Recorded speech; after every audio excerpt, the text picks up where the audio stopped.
डर क्योंकि मैं तेरे संग हूँ। लिखा है मत डर क्योंकि मैं तेरे संग हूँ, और इधर उधर मत ताक क्योंकि मैं तेरा परमेश्वर हूँ। हाँ, इधर उधर मत ताक क्योंकि मैं तेरा परमेश्वर हूँ। सबसे पहली बात तो ये है कि उसने कहा कि मत डर क्योंकि मैं तेरे संग हूँ। आदमी डरता कब है? जब एक व्यक्ति संसार में ज़्यादा समय बिताता है। अगर आप परमेश्वर के साथ ज़्यादा समय बिताओगे, उसके वचन के साथ ज़्यादा समय बिताओगे, प्रार्थना दुआ में अगर ज़्यादा समय बिताओगे तो कहाँ डरोगे? पर हमारा समय संसार में ज़्यादा होता है, ठीक है, और हम इसलिए हम डर जाते हैं।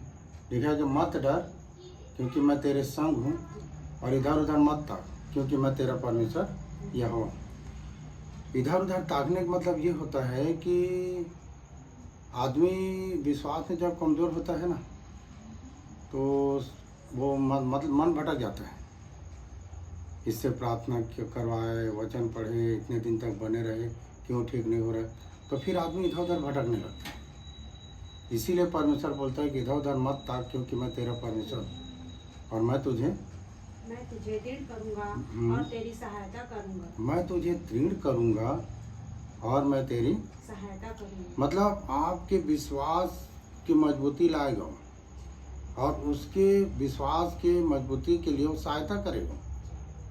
इसीलिए तो बोला कि मैं तेरे संग हूँ, मैं तेरा परमेश्वर यहोवा हूँ, हाँ, मैं तुझे दृढ़ करूँगा और मैं तेरी सहायता करूँगा। पर हम क्या है कि पूरे दिन भर में मुश्किल से 15-20 मिनट याद कर लिए तो बहुत है, ठीक है। पर मैं बोलता हूँ कि अधिक से अधिक परमेश्वर के साथ बने रहना चाहिए, अधिक से अधिक, है ना। इसीलिए तो परमेश्वर अपने वचन से बातचीत करता है, वचन के द्वारा बातचीत करता है, वचन के द्वारा हमको मजबूत बनाने के प्रयास करता है। पर कभी कभी क्या होता है कि इधर उधर की बात को सुनते हैं, और कभी कभी क्या होता है कि कई लोग कई प्रकार के बात कर देते, उसमें और डर जाते हैं, है ना।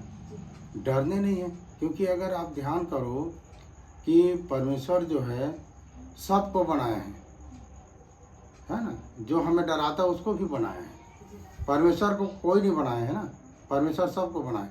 तो जिसने सबको बनाया उसको हम पा गए, तो हमको डरने की किस बात की डर है, ठीक है।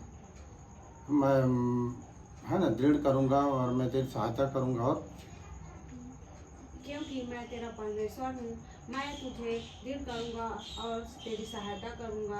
अपने धर्म में दाहिने हाथ से मैं तुझे संभाले रहूँगा। अपने धर्म में दाहिने हाथ से मैं तुझे संभाले रहूँगा। दाहिने हाथ के जब बात आता है तो नीति वचन 3:16 में क्या लिखता है बताऊँ? लिखता है कि दाहिने हाथ में दीर्घायु है और तेरे बाएं हाथ में धन और महिमा है। तो मैं अपने दाहिने हाथ से तुझे संभाले रहूँगा बोलते हैं, मतलब दीर्घायु। और हम डरते रहते हैं। क्या लिखा? हग्गाई 2:5।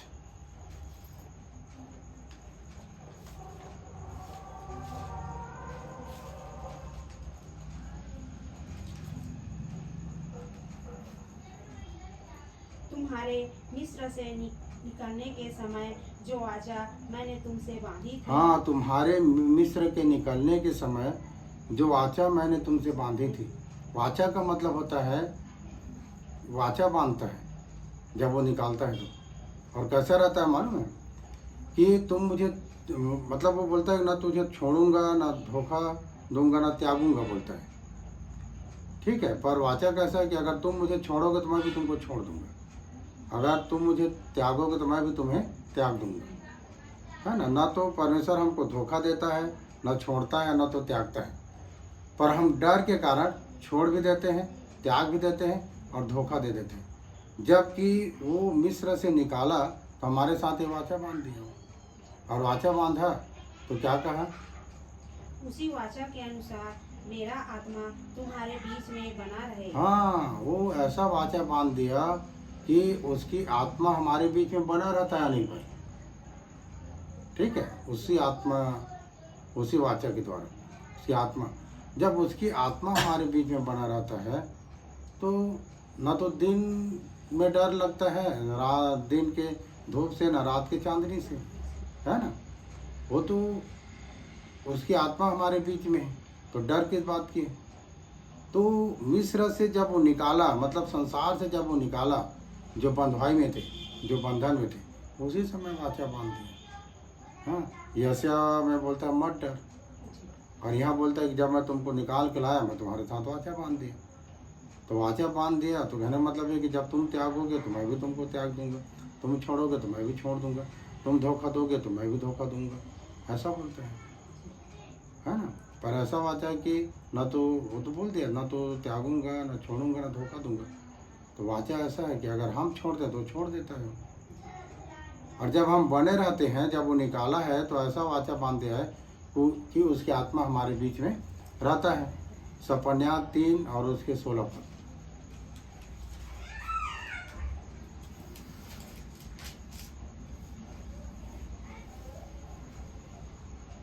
उस समय यरूशलेम से यह कहा जाएगा, हाँ, उस समय यरूशलेम से यह कहा जाएगा, क्या? हे सिय्योन मत डर। हाँ, हे सिय्योन मत डर। उस समय यरूशलेम से यह कहा जाएगा कि हे सिय्योन मत डर। यरूशलेम कहने से समझ में आ रहा है, हमारा अपना घर, और हमारे अपने घर के लोगों को बोलता है कि मत डर।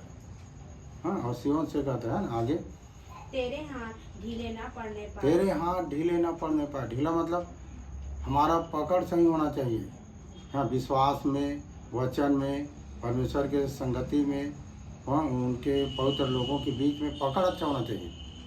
या तो ढीला हो जाएगा तो फिर गड़बड़ है। तो लिखा है कि तेरा हाथ ढीला ना पड़ने पाए। ठीक है, तो ये है कि बोलता है मत डर। यरूशलेम क्या बोले फिर से? उस समय यरूशलेम से यह कहा जाएगा, हाँ, यरूशलेम से यह कहा जाएगा, और हे सिय्योन मत डर, मत तेरे डर। हाथ ढीले ना पड़ने पाए। हाँ, तेरा हाथ ढीला ना ना पड़ने पाए। इसीलिए तो यशायाह बोल रहा था मत डर, है ना, क्योंकि मैं तेरे इधर उधर मत था, क्योंकि मैं तेरा परमेश्वर, मैं तुझे दृढ़ करूँगा और तेरी सहायता करूँगा, और तेरे और अपने धर्म हाथों से मैं तुझे, बस भाई वो तो संभाले रहेगा ना। तो तीनों बातों को अच्छे से ध्यान करना। ठीक है अनिल भाई?